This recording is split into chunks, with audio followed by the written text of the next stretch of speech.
கரூர் சம்பவம் தொடர்பான வழக்கில் அமைக்கப்பட்ட சிறப்பு விசாரணை குழுவை எதிர்த்து தாவேகா சார்பில் உச்சநீதிமன்றத்தில் வழக்கு தாக்கல் செய்யப்பட்டது. வழக்கு விசாரணையில் உச்சநீதிமன்றம் கேட்ட கேள்விகளையும் வாதங்களையும் மிக பெருமையாக பகிர்ந்து குதூகலித்துக் கொண்டிருக்கின்றனர் தாவேகா தொண்டர்கள். அந்த மகிழ்ச்சிக்கு காரணமான தாவேகாவின் வழக்கறிஞர் கோபால் சுப்பிரமணியம். யார் இவர் தெரியுமா?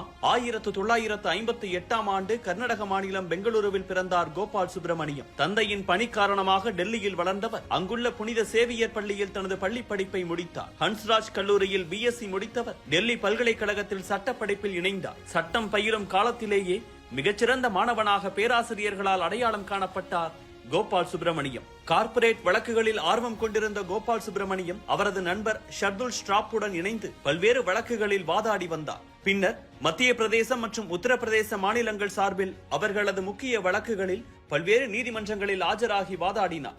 இதனிடையே இந்தியாவின் தலைசிறந்த வழக்கறிஞர்களில் ஒருவரும் மத்திய அரசின் முன்னாள் தலைமை வழக்கறிஞருமான சோலி சொராப்ஜியிடம் பணியில் சேர்ந்தார் கோபால் சுப்பிரமணியம். உச்சநீதிமன்றத்தில் பயிற்சி செய்ய சோலி சொராப்ஜியின் வழிகாட்டுதல்கள் அவருக்கு உதவின.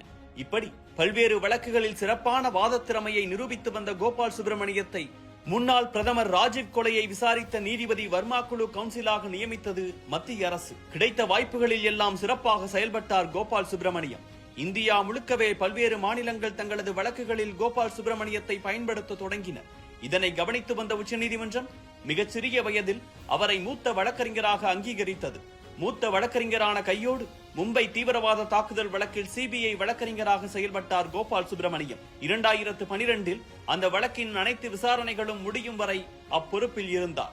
அதே நேரத்தில் அஸ்ஸாமில் மனநலம் பாதிக்கப்பட்டதாக கூறி பலரை மருத்துவமனைகளில் அடைத்து சித்திரவதை செய்ததாக புகார் வர அதனை விசாரிக்க ஒரு நபர் கமிஷன் அமைக்கப்பட்டது.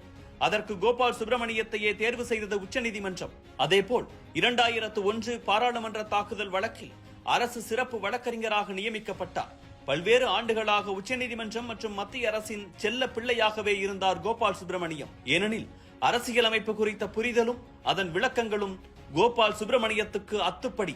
அதனால் பல்வேறு சட்ட வழக்குகளில் அவரது நிபுணத்துவம் உச்சநீதிமன்றத்துக்கு உதவியது. இந்நிலையில்தான் 2005ஆம் ஆண்டு மத்திய அரசின் கூடுதல் சொலிசிட்டர் ஜெனரலாக நியமிக்கப்பட்டார் கோபால் சுப்பிரமணியம். 2009இல் சொலிசிட்டர் ஜெனரலாக பதவி உயர்வு பெற்றார். இந்த காலகட்டத்தில் அஜ்மல் கசாப் வழக்கு, 2G வழக்கு, குழந்தைகள் கடத்தல் வழக்கு உள்ளிட்டவற்றை திறம்பட கையாண்டு வந்தார். ஆனால் காங்கிரஸ் அரசுக்கும் கோபால் சுப்பிரமணியத்துக்கும் இடையே மோதல் உருவாக தொடங்கியது. வழக்கு ஒன்றில் சொலிசிட்டர் ஜெனரலான கோபால் சுப்பிரமணியத்தின் பேச்சை மீறி ரோஹின்டன் நாரிமன் வழக்கறிஞராக நியமிக்கப்பட்டார். இதனால் தனது பதவியை ராஜினாமா செய்து வெளியேறினார். அந்த நேரத்தில் வெளியான ரத்தன் டாடா நீராராடிய ஆடியோவில் கோபால் சுப்பிரமணியத்தின் பெயரும் பேசப்பட அரசு சார்ந்த எந்த பணியிலும் இனி ஈடுபட மாட்டேன் என சொன்னார் கோபால் சுப்பிரமணியம். இந்த விவகாரத்துக்கு பின் கார்ப்பரேட் நிறுவனங்கள் தொடர்பான வழக்குகளில் தன்னை ஈடுபடுத்திக் கொண்டு வாதாடி வந்தார் கோபால் சுப்பிரமணியம். தனியுரிமை தொடர்பான வழக்கில் ஆஜராகி அதனை அடிப்படை உரிமை என்ற தீர்ப்பை பெற்று தந்ததில் கோபால் சுப்பிரமணியத்தின் பங்கு மிக முக்கியமானது. அதேபோல பிசிசிஐ தொடர்பான வழக்கில் நீதிமன்ற வழக்கறிஞராக செயல்பட்டு லோதா குழு அறிக்கை வெளிவர உதவினார். இப்படி செயல்பட்டு வந்த கோபால் சுப்பிரமணியத்தை உச்சநீதிமன்ற நீதிபதியாக நியமிக்க முடிவெடுத்தது கொலீஜியம். நாட்டின் அத்தனை வழக்கறிஞர்களும் இந்த முடிவுக்கு வாழ்த்து சொன்னார்கள். ஆனால் மத்திய அரசு அந்த முடிவை ஏற்கவில்லை. கோபால் சுப்பிரமணியத்தின் பெயரை கொலீஜியத்துக்கே திருப்பி அனுப்பினார்கள். ஆனால் கொலீஜியம் விடாப்பிடியாக இருந்தது. உச்சநீதிமன்றத்துக்கும் மத்திய அரசுக்கும் இடையே பனிப்போர் மூண்டது.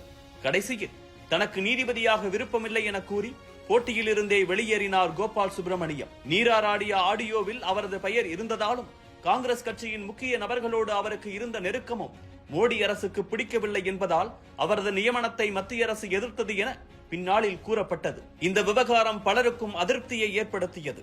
இதன் பின்னர் அடிக்கடி உச்சநீதிமன்றம் வருவதை நிறுத்திவிட்டு மாணவர்களுக்கு வகுப்பெடுப்பது, அவர்களுக்கு வழிகாட்டுவது, வெளிநாடுகளில் படிக்க உதவுவது என மற்ற விஷயங்களில் கவனம் செலுத்த தொடங்கினார். இந்நிலையில்தான் கரூரில் விஜய் நடத்திய பேரணியில் கூட்ட நெரிசல் ஏற்பட்டு 41 பேர் உயிரிழந்தனர். அது தொடர்பான வழக்கில் சிறப்பு விசாரணை குழுவை அமைத்தது உயர்நீதிமன்றம். இதை எதிர்த்து உச்சநீதிமன்றத்துக்கு சென்றது தாவேக. அந்த வழக்கில் தங்களுக்காக வாதாட கோபால் சுப்பிரமணியத்தை இறக்கினார் ஆதவ் அர்ஜுன். அதனால்தான் இன்றைக்கு குதூகலத்தில் இருக்கிறார்கள் தாவேக தொண்டர்கள்.